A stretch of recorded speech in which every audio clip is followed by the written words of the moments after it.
Studio 10 presents. Welcome into Studio 10 Presents. I'm Nicole Buckman. We are at the East Lansing Public Library where you can see their latest mural that's right up front.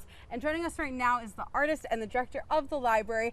And so tell me a little bit about the inspiration behind this beautiful and bright mural. Yeah, so the inspiration comes from learning about the history, the civil rights history here in East Lansing.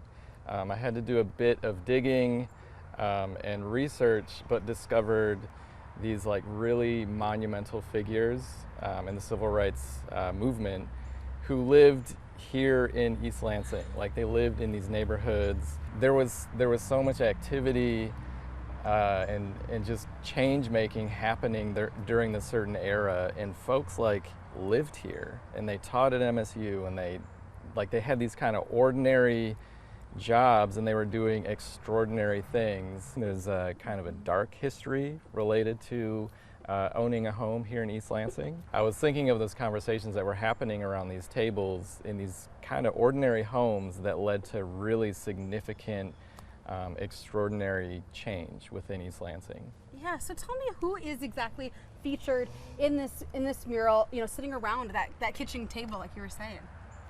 So we have a few folks that I know personally.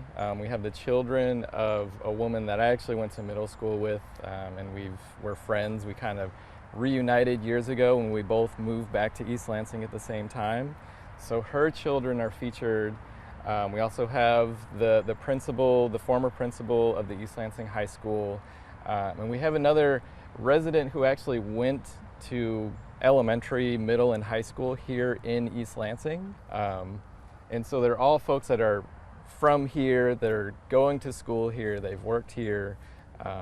Yeah, they've like come up in East Lansing. Yeah, and having those important conversations like you were saying, right, around the table. And you know, Kristen, why is it so important to have a mural like this in front of the library? I mean, you can't miss it when you're walking by because it's so bright. It is so beautiful and vibrant. And I can't imagine a better building than a public library, and specifically the East Lansing Public Library, to have a mural that lifts up voices, lifts up BIPOC voices in East Lansing. And this is a place for conversation. This is a place where people can walk in and find out more about these people or more about civil rights. We want those conversations in our doors, and we want people to find themselves at the East Lansing Public Library. Yeah, what a beautiful message, and of course what a beautiful mural. So thank you so much for sharing, and I know obviously now the community can enjoy it as well. Well, thank you so much, and that does it for Studio 10 Presents. I'm Nicole Buckman, covering your community for you.